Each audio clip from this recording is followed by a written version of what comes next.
Good morning, Year 5. It's Wednesday, the 3rd of February, and today, our English lesson, we are going to be writing creatively. So, these are our learning objectives today for the different groups. For Green Group, you are going to be writing an acrostic poem using a plan, and those are the plans that we should have completed yesterday, your senses maps. Red Group, you're going to use your senses map to write a descriptive acrostic poem. And Purple Group, you're going to write an acrostic poem using different structure. And again, we're going to be using the plans that you completed yesterday to do this. Here is a link. I will attach it to the team's assignment. This video is really good for showing you basically how to go through the process of writing an acrostic poem if you're still struggling after this video. It's also good just to pick up some extra little tips, and there's a video that explains everything really well. So if you would like to pause the video and watch that first, that's absolutely fine. But if you'd like to continue with this lesson and then have a look afterwards for a little bit of guidance, that'll be fine. Remember, even after you've finished your acrostic poem, you can always go back, think of other tips, and redraft. Remember, that's what good writers do, like Miss Slater said in the last lesson. All good writers always go back and appraise their own work and then up-level it, make it better. That's what I'd like you to do as well. So in the last lesson, we looked at a good example. Now this was from a different author. It wasn't me or Miss Slater. So we looked at this one quite in depth, and we noticed that a few things were different about this acrostic poem to other ones we've seen. The layout was a little bit different. There was a conjunction at the start of a line. Each line wasn't necessarily just a full stop. Sometimes it just carried on to the next line.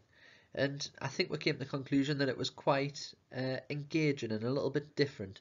And I think as writers we have to think really carefully about how we are going to do this, which words are going to fit in where, which is why your plan's going to come in really valuable when you're writing these, because you can look back and you can think, ooh, which word starts with this? Which adjective can I use at this point?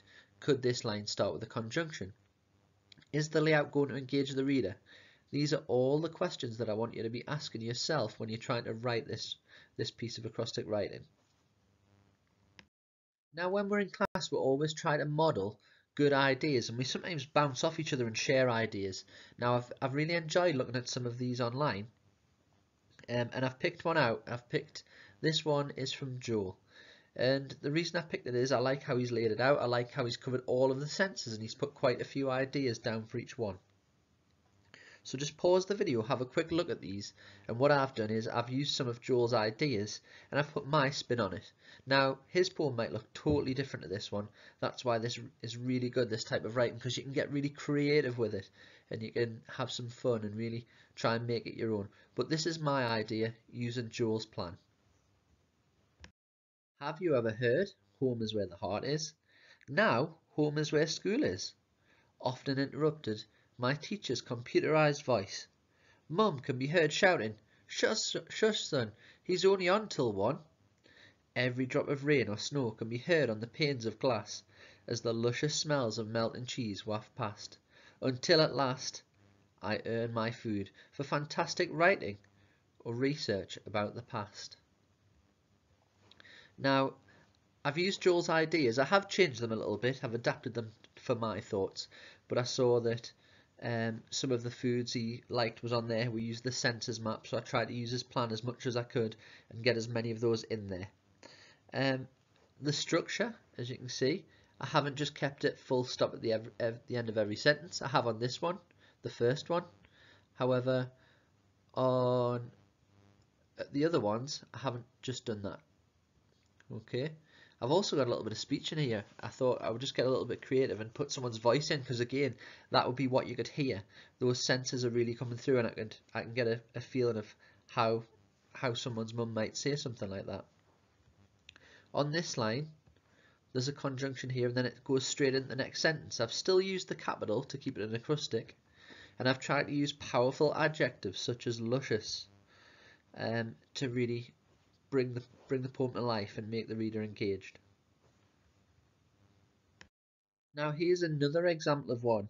Now this one I'm not going to take the credit for. This was Miss Willett's idea, and she's got really creative with this, and I think she's definitely got a passion for our chocolate, especially our drinking chocolate by the looks of it. So what's good about this? After I've read it, I just want you to pause the video once I've read this, Tell me what you think is good about it. Clouds of brown powder settle around the cup as the kettle loudly whistles. Hot water pours and gurgles into the chunky cup. Over and over we stir and mix until we have creamy, thick and sweet hot chocolate. Our mouths start to water in anticipation. So that was just the start. I haven't finished this one, but this was just the start of Miss Willet's. So just pause the video now and tell me what you think is really good about it. So I think Miss Willet's strengths here are definitely the fact that she's used lots of powerful adjectives. I can almost smell and taste this because she's described it in such great detail. Also, her structure is really good. Like I said, she hasn't just finished every line with a full stop, a sentence. She's mixed it up so it flows really differently, and it's quite cool to read. I really enjoyed reading this one. So if you've listened to these ones and you think I could even improve my plan further, you can spend a little bit more time on your plan adding different things on. To help you do this, I've added a little glossary of different adjectives, descriptive starters and different things like that. So I'll attach those to the team's assignment and you can have a look at those. If you're in class, I will make sure that those are printed out for you so that you can use them to help you as well. Remember, there's also the video link that I will attach to the teams that you can go and have a look at to see how the author really thinks about how he's going to structure his writing to help before you start. Green group, your learning objective for today is going to be to write an acrostic poem using a plan.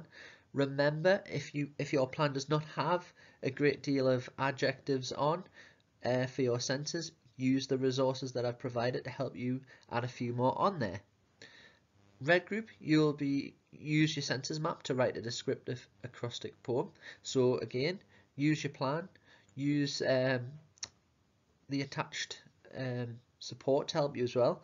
Could you also use online thesaurus if you're using a computer? Remember to use the video link again to help with ideas. And purple group, you will write an acrostic poem using different structure. So I'd like you to do all of the things that I've just talked about before for the green and for the red group. But I would also like you to try and mess about with your structure. Change it, move sentences around and see how it affects the flow of your writing. Now remember, for all three groups, you can always come back and change your writing. Don't just think because you've written it once that it's finished. Read over it. Can you improve? Remember, as we improve as authors, we should be redrafting and redrafting until we get a final product. Don't just settle with the first thing that you write. Hope you have fun with this year 5. Enjoy, good luck, and I will see you next time.